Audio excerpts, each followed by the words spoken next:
ನಮಸ್ಕಾರ, ಎಲ್ಲರಿಗೂ ಯಶಸ್ವಿ ಕನ್ನಡ ವಾಣಿ ಯೂಟ್ಯೂಬ್ ಚಾನಲ್ಗೆ ಸ್ವಾಗತ. ನಾವು ಬೆಳ್ಳಂದೂರಿನ ನರಭಕ್ಷಕ ಕಥೆಯನ್ನು ಓದ್ತಾ ಇದ್ವಿ. 2 ಭಾಗ ಆಯಿತು. ಸೊ 2ನೇ ಭಾಗದಲ್ಲಿ ಏನಾಯಿತು, ಅವನು ಮಿಸ್ಟರ್ ಜಾನ್ಸನ್ ಅನ್ನೋ ಒಬ್ಬ ಯುರೋಪಿಯನ್ ಆಫೀಸರ್ ಅವನು ಹುಲಿಯನ್ನು ಬೇಟೆ ಮಾಡಿ ಅದರ ಚರ್ಮವನ್ನು ತೆಗೆದುಕೊಂಡು ಹೋಗಬೇಕು ಅಂತ ನಿರ್ಧಾರ ಮಾಡಿ ಬರ್ತಿದ್ದಾನೆ.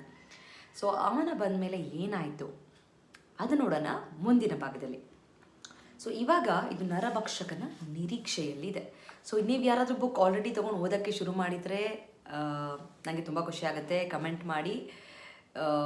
ನೀವು ಓದೋಕ್ಕೆ ಶುರು ಮಾಡಿ, ನಿಮ್ಗೊಂಥರ ರೋಮಾಂಚನವಾಗಿರುತ್ತೆ ಓದಬೇಕಾದ್ರೆ. ಶುರು ಮಾಡೋಣ. ಒಬ್ಬ ಬಿಳಿಯವ ಹುಲಿಯ ಬಗ್ಗೆ ವಿಚಾರಿಸಿಕೊಂಡು ಓಡಾಡುತ್ತಿದ್ದಾನೆಂದು ತಿಳಿದ ಕೂಡಲೇ ಮಂತ್ರವಾದಿ ಬುದ್ಧಯ್ಯ ಜಾಗೃತನಾದ. ಸೊ ಈ ಮಂತ್ರವಾದಿಯ ಹೆಸರು ಬುದ್ಧಯ್ಯ. ತನ್ನ ಕಾವಿ ಬಣ್ಣದ ನಿಲುವಂಗಿ ತೊಟ್ಟುಕೊಂಡು, ತಲೆ ಕೆದರಿಕೊಂಡು, ಮೈಗೆಲ್ಲ ಅರಿಶಿನ ಕುಂಕುಮಗಳನ್ನು ಪೂಸಿಕೊಂಡು, ರುದ್ರಾಕ್ಷಿ ಮಣಿಯ ಹಾರ ಇತ್ಯಾದಿಗಳನ್ನು ಧರಿಸಿ, ಎಣ್ಣೆ ಹಚ್ಚಿ ಪಳಗುಟ್ಟುತ್ತಿದ್ದ ತನ್ನ ದೊಡ್ಡ ದೊಣ್ಣೆ ಮಂತ್ರದಂಡ ಹಿಡಿದು ಜಾನ್ಸನ್ ಮಹಾಶಯನೆದುರು ಹಾಜರಾದ. ತನ್ನ ಮಂತ್ರಶಕ್ತಿಯ ಮಹಿಮೆಯನ್ನೆಲ್ಲ ಹೇಳಿ ಜಾನ್ಸನ್ ಉದ್ದೇಶಕ್ಕೆ ತನ್ನ ಸಹಾಯ ಅತ್ಯಮೂಲ್ಯವೆಂದು, ತನ್ನ ಮಂತ್ರಶಕ್ತಿಯಿಂದ ಆ ಹುಲಿಯನ್ನು ಕ್ಷಣ ಮಾತ್ರದಲ್ಲೇ ಸಿಕ್ಕುವಂತೆ ಮಾಡುತ್ತೇನೆಂದು ಬಡಾಯಿ ಕೊಚ್ಚಿಕೊಂಡ. ಇದೊಂದು ಸರಳ ಸನ್ನಿವೇಶ. ಮೂರ್ಖ ಬುದ್ಧಯ್ಯ ಈ ಯುರೋಪಿಯನ್ನ ಬಳಿ 1-2 ರೂಪಾಯಿಗಳನ್ನು ಕೀಳಲು ಇಷ್ಟೆಲ್ಲ ನಾಟಕವಾಡುತ್ತಿದ್ದ. ಅದಕ್ಕಿಂತ ಹೆಚ್ಚಾಗಿ ಅವನು ತನ್ನ ಗ್ರಾಮದ ಇತರ ಸಹಪಾಠಿಗಳಿಗೆ ತನ್ನ ಪ್ರಭಾವ, ಶಕ್ತಿ, ಸಾಮರ್ಥ್ಯಗಳನ್ನು ತೋರಿಸಲು ಯತ್ನಿಸುತ್ತಿದ್ದ. ಒಬ್ಬ ಯುರೋಪಿಯನ್ ತನ್ನ ಮಂತ್ರತಂತ್ರಗಳನ್ನು ಗೌರವಿಸುತ್ತಾನೆಂದು ತೋರಿಸಲು ಅವನು ಉತ್ಸುಕನಾಗಿದ್ದ. ಜಾನ್ಸನ್ ಈ ಮನುಷ್ಯನ ಮನಸ್ಸು ತಿಳಿದು ಅವನಿಗೆ 1-2 ರೂಪಾಯಿಗಳನ್ನು ಕೊಟ್ಟಿದ್ದರೆ ಅವನು ಸಂತುಷ್ಟನಾಗುತ್ತಿದ್ದ. ಜೊತೆಗೆ ಅವನ ಹಳ್ಳಿಯವರೂ ಇದರಿಂದ ಸುಪ್ರೀತರಾಗಿ ಅವನಿಗೆ ಆ ಹುಲಿಯನ್ನು ಹೊಡೆಯಲು ಸಹಾಯ ಮಾಡುತ್ತಿದ್ದರು. ಆದರೆ ಜಾನ್ಸನ್ ತಾಳ್ಮೆ ಕಳೆದುಕೊಂಡು ಅವನಷ್ಟೇ ಮೂರ್ಖತನ ತೋರಿ, ಮೊದಲು ಇಲ್ಲಿಂದ ತೊಲಗು ಎಂದು ಅವನಿಗೆ ಬೈದ. ಬುದ್ಧಯ್ಯನಿಗೆ ಬೇಸರವಾಗಿ ಅವನು ಗೊಣಗಾಟ ಪ್ರಾರಂಭಿಸಲು ಜಾನ್ಸನ್ ಮತ್ತೂ ರೇಗಿ, ಹೆಚ್ಚು ಮಾತಾಡಿದರೆ ನಿನ್ನ ಗೋಣು ಮುರಿಯುತ್ತೇನೆಂದು ಬುದ್ಧಯ್ಯನನ್ನು ಹೆದರಿಸಿದ. ಮಂತ್ರವಾದಿ ಕೋಪಾವಿಷ್ಟನಾಗಿ ಅಲ್ಲಿಂದ ಜಾಗ ಖಾಲಿ ಮಾಡಿದ. ಹಳ್ಳಿಯವರೆದುರು ತನ್ನ ಘನತೆ ಹೆಚ್ಚಿಸಿಕೊಳ್ಳಲು ಬಂದ ಅವನು ಅವಮಾನಿತನಾಗಿ ಹಿಂದಿರುಗಬೇಕಾಯಿತು. ಹಳ್ಳಿಯವರೆಲ್ಲ ಗುಟ್ಟಾಗಿಯಾದರೂ ತನ್ನ ಬಗ್ಗೆಯೇ ಹೇಳಿಕೊಂಡು ನಗುತ್ತಾರೆಂದು ಅವನಿಗೆ ಅನ್ನಿಸಿತು. ಆದರೆ ಅವರು ಯಾರಿಗೂ ಅವನನ್ನು ಬಹಿರಂಗವಾಗಿ ಅಪಹಾಸ್ಯ ಮಾಡುವಷ್ಟು ಧೈರ್ಯವಿರಲಿಲ್ಲ. ಇದು ಬುದ್ಧಯ್ಯನಿಗೂ ಗೊತ್ತಿತ್ತು. ಆದರೆ ಹಳ್ಳಿಯವರಿಗೂ ಇದರಿಂದ ಮುಖಭಂಗವಾದಂತಾಯಿತು. ಅವರು ಯಾರಿಗೂ ಬುದ್ಧಯ್ಯನನ್ನು ಕಂಡರೆ ಆಗುತ್ತಿರಲಿಲ್ಲ. ಆದರೂ ಅವನು ಹಳ್ಳಿಯ ಮಂತ್ರವಾದಿಯಾದುದರಿಂದ ಅವನಿಗೆ ಆದ ಅವಮಾನ ತಮಗೇ ಆದ ಅವಮಾನವೆಂದು ಭಾವಿಸಿದರು. ಈ ಒಂದು ದುಡುಕಿನ ವರ್ತನೆಯಿಂದ ಜಾನ್ಸನ್ ಇಡೀ ಹಳ್ಳಿಯವರ ಸಹಾನುಭೂತಿ ಸಹಕಾರಗಳನ್ನು ಕಳೆದುಕೊಂಡ.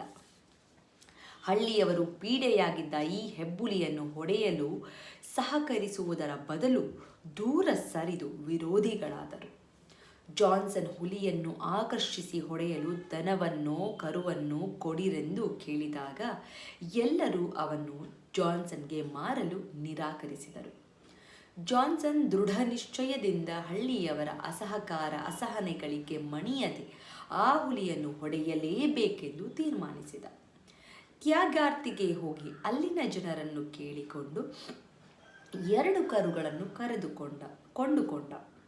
2 ದನ ಕಾಯುವವರನ್ನು ಕೆಲಸಕ್ಕೆ ನೇಮಿಸಿಕೊಂಡು ಆ ಕರುಗಳನ್ನು ಬೆಳ್ಳಂದೂರಿಗೆ ಹೊಡೆದುಕೊಂಡು ಬಂದು, ಕಾಡಿನಲ್ಲಿ ಹುಲಿ ಹಿಡಿಯಲೆಂದು ಅದು ಓಡಾಡುವ ಹಾದಿಯಲ್ಲಿ 2 ಮರಗಳಿಗೆ ಕಟ್ಟಿ, ಹುಲಿ ಅವುಗಳಲ್ಲಿ ಯಾವುದಾದರೂ ಒಂದನ್ನು ಹಿಡಿದು ಕೊಲ್ಲಬಹುದೆಂಬ ನಿರೀಕ್ಷೆಯಲ್ಲಿ ಕಾಯತೊಡಗಿದ. ಮಾರನೆಯ ದಿನ ಬೆಳಗ್ಗೆ ಜಾನ್ಸನ್ ಮತ್ತು ಅವನ ಸಂಬಳದ ಆಳುಗಳು ಕಾಡಿಗೆ ಹೋದರು. ಇವರ ಕರುಗಳಲ್ಲಿ ಯಾವುದಾದರೂ ಹುಲಿಯ ಬಾಯಿಗೆ ಬಿದ್ದಿದೆಯಾ ನೋಡಿದರೆ ಒಂದು ಕರು ಮಾಯವಾಗಿತ್ತು.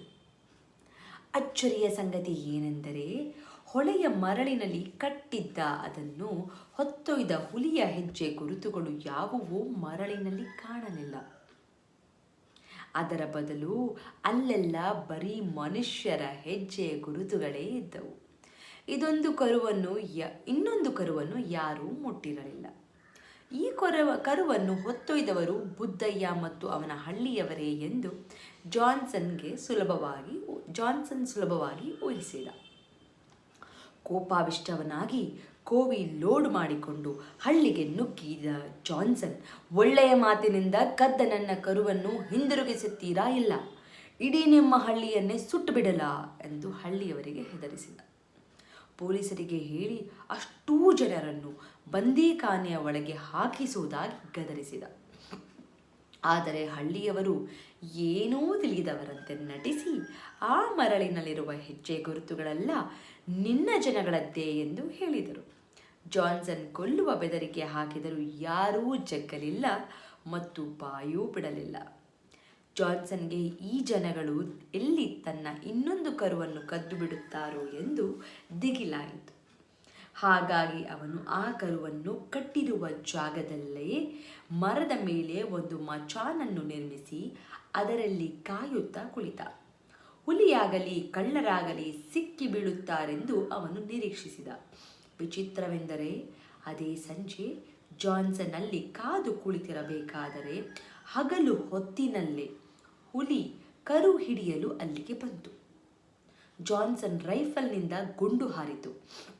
ಹುಲಿ ಸಾಯಲಿಲ್ಲ. ಅದರ ಬದಲಿಗೆ ಗಾಯಗೊಂಡು ಕಾಡಿಗೆ ಪರಾರಿಯಾಯಿತು. ನೋಡಿ, ಆಲ್ರೆಡಿ ಮೊದಲು ಒಂದ್ಸಲ ಗಾಯ ಆಗಿತ್ತು. ಆ ಗಾಯನ ಅದು ವಾಸಿ ಮಾಡ್ಕೋತಾ ಇದೆ. ಅಷ್ಟರಲ್ಲಿ ಇನ್ನೊಂದು ಗಾಯ. ಸೊ ಇವಾಗ ನನಗೆ KGF ಡೈಲಾಗ್ ನೆನಪು ಬಂತು.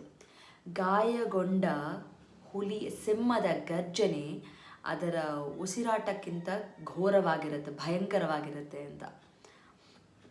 ಅದನ್ನು ಅನಂತ್ನಾಗ್ ಅವರು ಬಹಳ ಚೆನ್ನಾಗಿ ಹೇಳಿದ್ದಾರೆ. ಸೊ ಆ ಟೋನಲ್ಲಿ ನನಗೆ ಹೇಳೋಕ್ಕೆ ಬರ್ತಾ ಇಲ್ಲ, ಮತ್ತೆ ಮರ್ತೋಗ್ಬಿಟ್ಟೆ ಅನ್ಸುತ್ತೆ ನಾನು. ಸೊ ಕರೆಕ್ಟ್, ಆ ಥರ ಮತ್ತೆ ಗಾಯ ಮಾಡಿದ್ದಾರೆ. ಹುಲಿ ಮತ್ತೆ ಫಿರೋಷಿಯಸ್ ಆಗುತ್ತೆ, ಮತ್ತೆ ಅದಕ್ಕೆ ಬಹಳ ಕೋಪ ಬರುತ್ತೆ, ಮತ್ತೆ ಅಗ್ರೆಸಿವ್ ಆಗುತ್ತೆ, ರುದ್ರನಾಗ್ತಾನೆ ಹುಲಿ. ರೌದ್ರ ರೂಪವನ್ನು ತಾಳುತ್ತೆ ಆ ಹುಲಿ. ಇನ್ನು ಏನೇನು ಕಾದಿದೆ ಈ ಬೆಳ್ಳಂದೂರಿನ ನರಭಕ್ಷಕನಿಂದ ನೋಡೋದಕ್ಕೆ ಗೊತ್ತಿಲ್ಲ. ಜಾನ್ಸನ್ ಮುಂದಿನ ಕೆಲವು ದಿನಗಳು ದೃಢ ನಿಶ್ಚಯದಿಂದ ಇಡೀ ಕಾಡನ್ನು ಹುಡುಕಾಡಿದ. ಯಾವ ಹಳ್ಳಿಯವನು ಅವನ ಸಹಾಯಕ್ಕೆ ಬರಲಿಲ್ಲ. ಇವನು ಮಾಡ್ತಿರೋದು ಒಳ್ಳೆ ಕೆಲಸ, ಆದರೆ ಹೇಳ್ತಾರಲ್ಲ, ನಮ್ಮ ಇದ್ರ ಮೇಲೆ ನಾವೇ ಕಲ್ಲಾಕೋತೀವಿ ಅಂತ ಕಲ್ಲಾಕೊಳ್ಳೋ ಕೆಲಸ ಮಾಡಿ ಇವಾಗ ಯಾರೂ ಅವನಿಗೆ ಸಹಾಯ ಮಾಡದಿರೋ ರೀತಿಯಲ್ಲಿ ಸಿಕ್ಕಾಕೊಂಡಿದ್ದಾನೆ. ಜೊತೆಗೆ ಜಾನ್ಸನ್ ಸಂಬಳಕ್ಕೆ ನೇಮಿಸಿಕೊಂಡಿದ್ದ ದನ ಕಾಯುವವರು ಸಹ ಜಾನ್ಸನ್ ಗಾಯದ ಹುಲಿಯನ್ನು ಹುಡುಕುತ್ತಿದ್ದಾನೆಂದು ತಿಳಿದ ಕೂಡಲೇ ತಮ್ಮ ದಣಿಯ ಸಹವಾಸವೇ ಬೇಡವೆಂದು ನಿಶ್ಚಯಿಸಿ ಹೇಳದೆ ಕೇಳದೆ ಓಡಿ ಹೋದರು. ಯಾಕಂದರೆ ಗಾಯಗೊಂಡಿರೋ ಹುಲಿ ಅಷ್ಟೊಂದು ಏನಂತಾರೆ ಸುಲಭ ಅಲ್ಲ. ಅದ್ರ ಜೊತೆ ನಾವು ಸೆಣಸಾಡೋದು, ಅದ್ರ ಜೊತೆ ನಾವು ಹೋರಾಡೋದು, ಅದು ಬಹಳ ಕಷ್ಟಕರವಾದಂಥ ಕೆಲಸ. ಯಾಕಂದರೆ ಆಲ್ರೆಡಿ ಅದು ಗಾಯಗೊಂಡಿದೆ, ಅದು ಯಾವ ಪರಿಸ್ಥಿತಿಯಲ್ಲಿದೆ ಅಂತ ಗೊತ್ತಿಲ್ಲ, ಅದರ ಒಂದು ಮನಸ್ಥಿತಿ ಯಾವ ಪರಿಸ್ಥಿತಿಯಲ್ಲಿದೆ ಅಂತ ಗೊತ್ತಿಲ್ಲ. ಸೊ ಅದಕ್ಕೋಸ್ಕರ ಈ ಹುಡುಗರು ಸಹ ಎದುರ್ಕೊಂಡು ಓಡೋಗ್ಬಿಡ್ತಾರೆ. ಜಾನ್ಸನ್ ಏಕಾಂಗಿಯಾಗಿ ಹುಲಿಯನ್ನು ಕಾಡಿನಲ್ಲಿ ಹುಡುಕುತ್ತಾ ದಾರಿ ತಪ್ಪಿ ಹಲವಾರು ರಾತ್ರಿಗಳನ್ನೆಲ್ಲ ಕಾಡಿನಲ್ಲಿ ಕಳೆಯಬೇಕಾಗಿ ಬಂತು.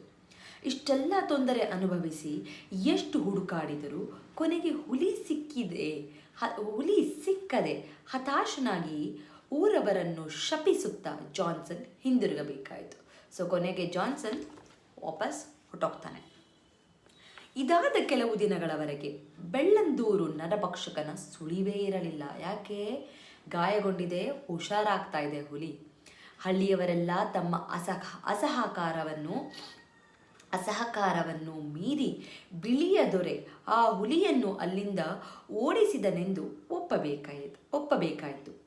ಮಂತ್ರವಾದಿ ಬುದ್ದಯ್ಯನಿಗೆ ಇದರಿಂದ ಬೇಸರವೇ ಆಯಿತು. ಪಾಪ ಬುದ್ದಯ್ಯ. ಏಕೆಂದರೆ ಅವನು ಈ ದೊರೆ ಹುಲಿಯನ್ನು ಕೊಲ್ಲಲಾಗಲಿ ಅದರತ್ತ ಗುಂಡು ಹೊಡೆಯಲಾಗಲಿ ಸಾಧ್ಯವೇ ಇಲ್ಲವೆಂದು ಹೇಳಿದ್ದ. ಆದರೆ ಅದಕ್ಕೆ ವ್ಯತಿರಿಕ್ತವಾಗಿ ಪೆಟ್ಟು ತಿಂದ ಹುಲಿ ಪರಾರಿಯಾಗಿದ್ದು ಅವನ ಖ್ಯಾತಿಗೆ ಕಳಂಕಕಾರಿಯಾಗಿತ್ತು. ಏನೇ ಆಗಲಿ ಆ ಭಯಾನಕ ದನಗಳ ಹುಲಿಯ ಕಾಟ ಬೆಳ್ಳಂದೂರಿನ ನಾಗರಿಕರಿಗೆ ತಪ್ಪಿದ್ದಂತೂ ನಿಜ. ಸರಿ ಎಂದು ನೆಮ್ಮದಿಯ ನೆಟ್ಟಿಸಿರು ಬಿಡುತ್ತಾ ಜನ ಮತ್ತೆ ಕಾಡಿಗೆ ದನಗಳನ್ನು ಮೇಯಲು ಒಯ್ಯತೊಡಗಿದರು. ಆದರೆ ಇದು ತಾತ್ಕಾಲಿಕ ನೆಮ್ಮದಿಯಾಗಿತ್ತು. ಕೆಲವೇ ದಿನಗಳೊಳಗೆ ಯಾವುದು ಅನಿವಾರ್ಯವಾಗಿ ಸಂಭವಿಸಲೇಬೇಕಿತ್ತು ಅದು ಸಂಭವಿಸಿತು. ಅಂದರೆ ಬೆಳ್ಳಂದೂರಿನ ಹುಲಿ ನರಭಕ್ಷಕನಾಗಿ ಟರ್ನ್ ಆಯ್ತಾ, ಮನುಷ್ಯನ ಮೇಲೆ ಅಟ್ಯಾಕ್ ಮಾಡ್ತಾ. ಇದು ನಾವು ನೋಡೋಣ ಮುಂದಿನ ಭಾಗದಲ್ಲಿ. ಇಲ್ಲಿ ತನಕ ಸ್ವಾರಸ್ಯಕರವಾಗಿ ಹೋಗ್ತಾ ಇದೆ ಅಂತ ಅನ್ಕೋತೀನಿ. ನೀವು ಖಂಡಿತ ಓದಬೇಕು ಈ ಪುಸ್ತಕವನ್ನು. ಯಾವ ಪುಸ್ತಕ ಅಂತ ನಿಮ್ಗೆ ಡೌಟ್ ಆಗ್ತಾ ಇದ್ರೆ ಬೆಳ್ಳಂದೂರಿನ ನರಭಕ್ಷಕ, ತೇಜಸ್ವಿ, KP ಪೂರ್ಣಚಂದ್ರ ತೇಜಸ್ವಿ ಅವರದ್ದು. ಮುಂದಿನ ಭಾಗದಲ್ಲಿ ನೋಡೋಣ ಹುಲಿ ಏನು ಮಾಡ್ತು ಅಂತ. ಸೊ ಅಲ್ಲಿವರೆಗೆ ಧನ್ಯವಾದಗಳು.